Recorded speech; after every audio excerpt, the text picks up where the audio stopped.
If Voldemort wanted to rule through fear, then Grindelwald chose to make you believe. He was right. One from genius to outcast Galort.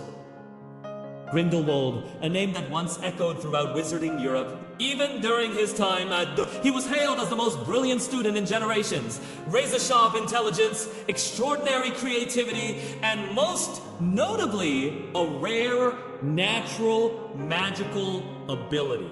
But alongside that, intellect grew a dangerous seed. Grindelwald didn't just study magic.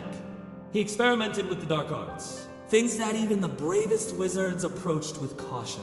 He had no qualms about violence, viewing it as a legitimate tool, if it served a greater purpose. This extremism led to Grindelwald's expulsion from Durmstrang, a school known for being more tolerant of the dark arts than Hogwarts. Rather than being crushed by his expulsion, this became the moment his ideology broke free from all moral constraints. Later, in Godric's Hollow, Grindelwald met Albus Dumbledore, another brilliant mind who also harbored dreams of changing the world. Between them wasn't just friendship, but the intersection of two exceptional intellects, both dreaming of a world where wizards ruled over. But the difference lay here.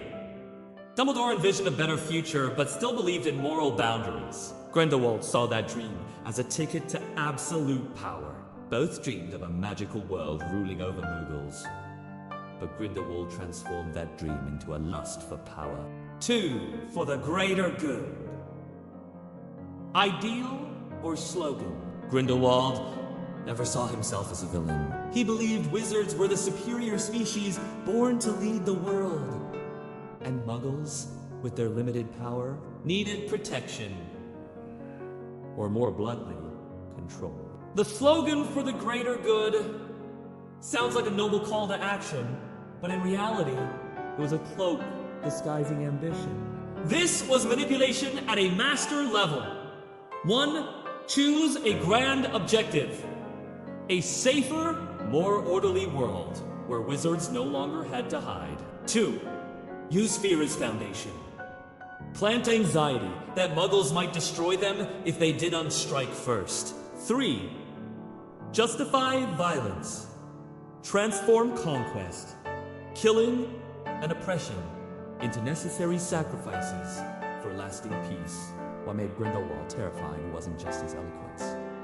He believed what he preached. This conviction gave his words deadly persuasive power, drawing in even good-hearted people who were willing to turn a blind eye to cruelty. Every great dictator believes themselves to be the hero. 3. The difference from Voldemort, when belief is more dangerous than fear. If Voldemort was fire that burned instantly, Grindelwald was warmth that lulled you to sleep while you burned alive.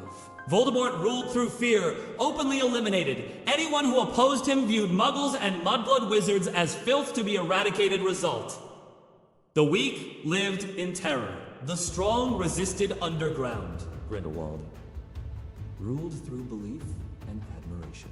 Didn't need to force you to kneel. He made you want to kneel. Didn't despise Muggles like Voldemort. Instead, saw them as children needing guidance, appearing protective while imposing absolute control. Result. Even good wizards as Ellie got swept into the spiral of this is for peace, for order.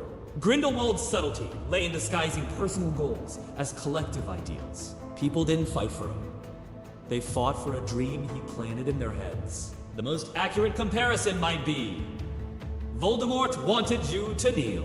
Grindelwald wanted you to voluntarily hand over your house keys. This made Grindelwald more dangerous. Voldemort made you rebel, while Grindelwald made you complicit. For friendship, love, and the final fall before becoming the most dangerous dark wizard of the century. Grindelwald had a period surrounded by friendship and possibly love with Albus the Godric's Hollow period. Grindelwald came to Godric's Hollow after being expelled from There, he met Dumbledore, a young genius constrained by family responsibilities, especially caring for his mentally fragile sister, Ariana. Two exceptional minds met, combining into an intellectually intoxicating alliance. They shared the same ideal. The wizarding world needed to lead Muggles to bring order and peace. But there was a subtle difference.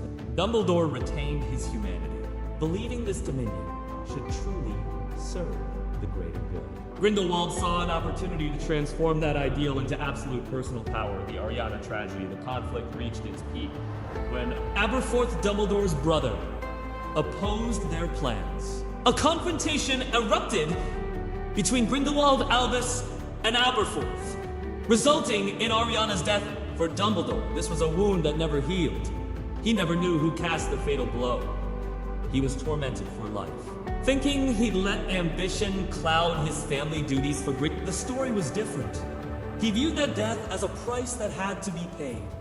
No regret, because he believed the greater goal justified any sacrifice. The true nature of greater good. This moment exposed the true nature of the for the greater good ideal. When the goal becomes absolute, every life can be turned into a chess piece. Friendship, love, family, all placed on the cold scale of ambition from here. Dumbledore and Grindelwald walked paths that could never meet again. One chose to retreat, repent, and fear his own power.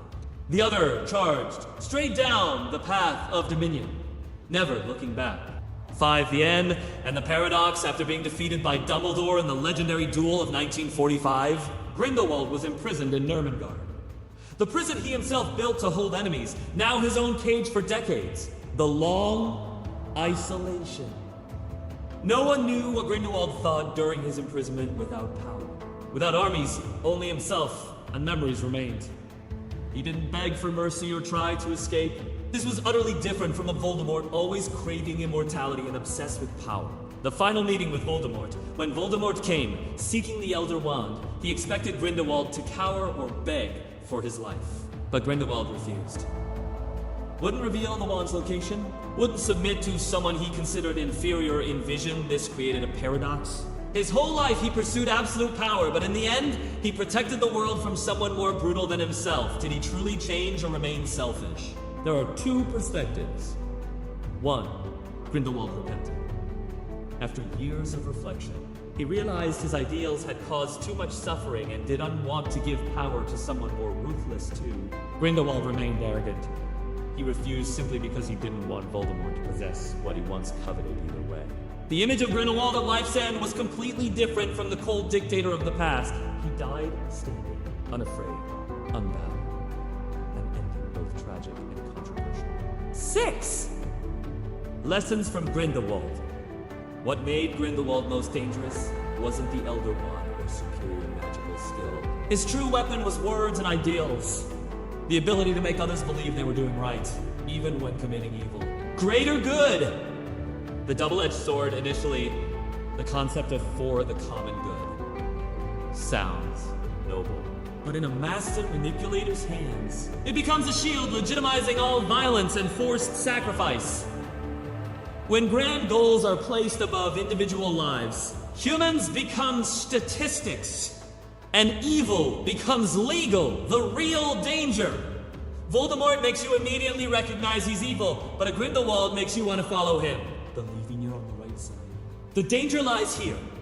You voluntarily enter the cage and even thank the one who locks the door. History, both in the wizarding world and reality, has repeatedly proven when someone says all current suffering is just the price for a better future, be wary. Because sometimes the most skilled manipulators do UNT need to force. They just plant a seed of an idea and let you nurture it until chains have grown around your own neck. Leave a comment. And do UNT. Forget to subscribe to Fictional Depths, so we can continue decoding characters who seem familiar, but turn out to be very unfamiliar.